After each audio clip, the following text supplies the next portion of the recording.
Տիկին Անդրեսյան, մենք հաճախ ենք այստեղ այլ առիթներով խոսում մեր երիտասարդների եւ դեռահասների առողջության մասին եւ այդ համատեքստում կարևորում կրթության, սպորտային կրթության, ֆիզկուլտուրայի դերը, կապիտալ մեծ ներդրումներ ենք անում այդ առիթով, բոլոր կառուցվող դպրոցներում փորձում ենք ունենալ մարզադահլիճներ, գործողներում ենք մարզադահլիճները վերանորոգում կամ զրոյից կառուցում եւ ճիշտ ենք անում։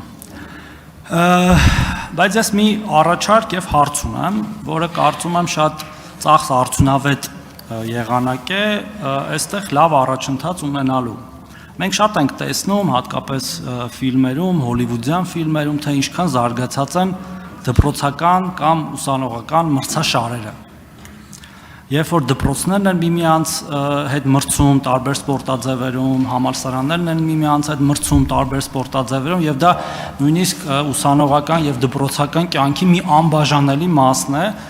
նույնիսկ երբեմն երևի երեխաների համար ավելի կարևոր, քան բուն հիմնարար առարկաները, որ նրանք սովորում են, ասենք, մաթեմատիկան, ֆիզիկան, քիմիան եւ այլն։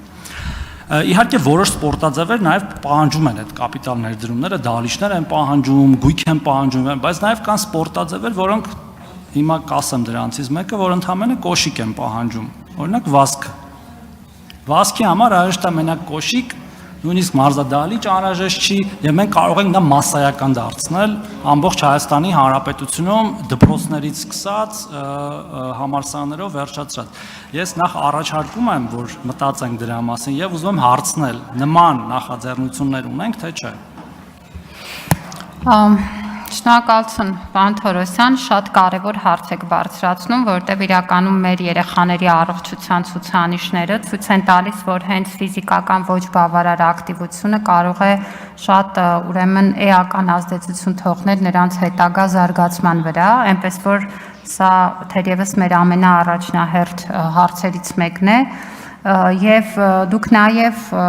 շատ ճիշտ նշեցիք այն մեխանիզմները, որով հնարավոր է խրախուսել։ Հենց այդ մեխանիզմներն էլ փորձում են գործարկել։ Ես իմ խոսքում նշեցի, որ վարչապետի գավաթի 3 մրցաշարեր նախորդ տարի վերափոխել ենք դպրոցականների շրջանում իրականացվող։ Դրանցից մեկը արդեն իսկ դպրոցականների շրջանում էր իրականացվում, եւ դա թիմային խճուղավազքներ։ Եվ մենք դա կազմակերպում ենք ամեն տարի գարնան վերջին Դիլիջանում, Պարզ լճի շրջակայքում, որտեղ մեր տարբեր մարզերի երեխաները եզրափակիչ փուլին են մասնակցում, բայց դրան նախորդում են համայնքային եւ մարզային փուլերը։ Եվ այստեղ մենք դրել ենք մասնակցության նվազագույն շեմի պահանջ, որ մարզերի դպրոցների առնվազն 30%-ը պետք է մասնակցի համայնքային եւ այնուհետեւ մարզային փուլերին։ Այս տարի էլ բացի խճուղավազքից մենք նաև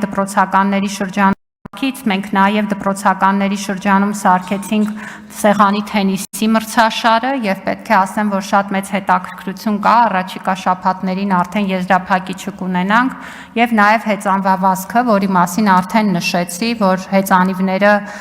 ուրեմն գնվեցին եւ տրվեցին բոլոր դպրոցներին բացառապես։ Մենք այս տարի նաև մեկնարկել ենք դպրոցականների բասկետբոլի լիգան։ Համայնքային փուլը հիմա ավարտվել է, դրան մասնակցել է ավելի քան 7000 երեխա։ Այդ երեխաների մեծ մասը առաջին անգամ է բասկետբոլ խաղացել։ Եվ սա լավ բան չի, որ ես ասում եմ, որովհետև կարծում եմ, որ ֆիզիկական ակտիվությունը պետք է լինի այդ տարիքի երեխաների համար բնական վիճակը, բայց սա մեր ուշադրության կենտրոնում է, մրցաշարերը մենք անընդհատ խրախուսում ենք ինքներս էլ եւ հիմա օրինակ տվել ենք հեծանիվները, ասում ենք մի սպասեք միայն վարչապետի գավաթի մրցաշարին, կազմակերպեք ձեր լոկալ տարածաշրջանում մի քանի դպրոցների մեջ մրցաշարեր, դուք ինքներդ ակտիվ եղեք եւ սա խրախուսելու համար մի առանձին գործիք ենք դրել, պարոն Թորոսյան, որը առաջին անգամ ենք այս տարի անում, դա մեր մարզերի մարզական վարկանիշային սանդղակն է, որի հիմքում հենց ընկած է այն, թե տվյալ մարզի երեխաների որ մասն է գնում մարզադպրոց, որ մասն է մասնակցում մրցաշարերին եւ այս ցուցանիշները առաջիկայում նաեւ հանրային կներկայացնենք եւ քանի որ այստեղ նաեւ որոշակի պարգևատրում ենք մարզերի համար նախատեսել, կարծում ենք, որ սա էլ լրացուցիչ խթան կլինի, որպեսզի մարզերը փորձեն բարելավել իրենց դիրքը վարկանիշում եւ ավելի շատ խրախուսեն երեխաներին։ Շնորհակալություն։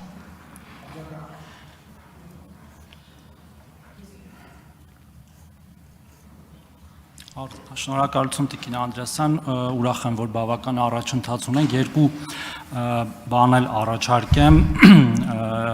գաղափար, որ միգուցե տեղավորվի այդ շրջանակներում։ Առաջինը կարծում եմ, որ ֆիզկուլտուրան կամ նման մրցաշարերի մասնակցությունը արժի դիտարկել նաև որպես առավելություն բուհեր ընդունվելու ժամանակ եւ այդ ժամանակ մեր հատկապես վերջի դասարանի երեխաները շատ ավելի մեծ էնտուզիազմով ներգրաված կլինեն, այսինքն դա լինի կամ պարտադիր ինչ-որ մի բան կամ առավելություն, որովհետև դա խթան կհանդիսանա եւ մենք չենք կենտրոնանա միայն օրինակ այդ 30%-ի վրա եւ երկրորդը դուք արդեն նշեցիք, դա կարող է լինել ինչ-որ դրամական տեսքով, որը իհարկե շատ ցանկալի չի, որ դրանով խրախուսենք մեր երիտասարդներին, բայց նման բաները, այսպես ասած, փոքրիկ ուրախությունները կարող են էլի ստիպել մեր երեխաներին եւ պարտադիր չի շատ բարձր դասարաններ լինեն։ Ես էլ եմ ձեր հետ համաձայն, որ ճիշտ չի սпасել միայն այդ վարչապետի գավաթի անցկացմանը եւ մենակ այդ դրա շուրջ այդ ամեն ինչը ձևավորել, այլ դա պետք է լինի կյանքի անբաժանելի մի մասը եւ ես վստահեցնում եմ դա նաեւ կօգնի իրանց ձերբազատվել այս տարբեր սարքերից, որ իրանք ամբողջ օրը կպած են դրանց եւ այլ վնասակար բաներից։ Շնորհակալություն։ Շնորհակալություն։ Ինչ վերաբերում է ընդունելության կտորին, պիտի ասեմ, որ բարձրագույն կրթության եւ գիտության նոր օրենքով մենք ընդունելության համակարգը ամբողջությամբ նախատեսում ենք վերանայել եւ այդտեղ որոշակի կրեդիտների հնարավորություն դնելու ենք եւ ձեր գաղափարն էլ առաջարկն էլ կքննարկենք։ Անկեղծ ասած, ես ավելի շատ նաեւ մտածում եմ բուհերում ակումբային սպորտի զարգացման մասին։ Կարծում եմ, որ դա տարբեր երկրների օրինակով մենք տեսնում ենք, թե ինչ լավ աշխատող մեխանիզմ է եւ այստեղ էլ եթե ուրեմն սպորտով զբաղվելը բուհերում նախ այդ ակումբային մշակույթը կարողանանք ձևավորել, երկրորդ դա նաեւ դառնա ուսումնառության կարևոր բաղադրիչ, որովհետեւ դա նաեւ կրեդիտներ հավաքելու հնարավորություն է տալիս, դա կլինի եւս մեկ ուղիղ ճանապարհ այդ ակտիվությունը խրախուսելու եւ սա էլ բարձրագույն կրթության եւ գիտության օրենքում այս մասով նույնպես առանձին դրույթներ ենք դրել, որպեսզի բուհերում ուրեմն սպորտի զարգացումը դառնա ոչ թե միայն սպորտային բուհի խնդիր, այլ յուրաքանչյուր բուհի գործունեության մաս, բայց ընդհանուր առմամբ խնդիրը կա եւ այստեղ այն ոլորտն է, որտեղ ինչքան գաղափարներ լինեն եւ ինչքան առաջարկներ, անելիքը այնքան շատ է, որ դրանք միայն կօգնեն բարելավել, այնպես որ ուրախ կլինեմ նոր առաջարկների։ Շնորհակալություն։